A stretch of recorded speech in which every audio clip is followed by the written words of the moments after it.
Hello, welcome back to my channel.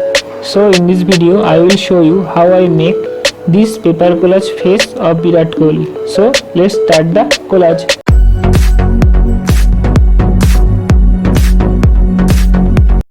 Please subscribe and press the bell icon.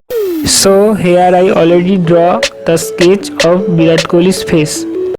I use the knife to rearrange the paper cutting. For making the collage, the most important thing we need glue and magazines. Here I use the oily magazine sheets. I cut the magazine sheets in very small size. I use scissor or my finger for cutting the magazine sheets in very small size. I am trying to use most appropriate color from the magazine's cutting. So not just wasting the time, I just speed up the process of making the collage. I am working with very small area of the sketch.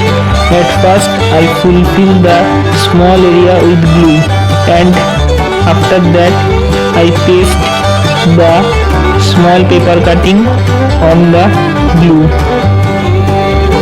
and then I repeat the same process again and again.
Hello, if you enjoy this video, please like this video and comment below, and don't forget to subscribe.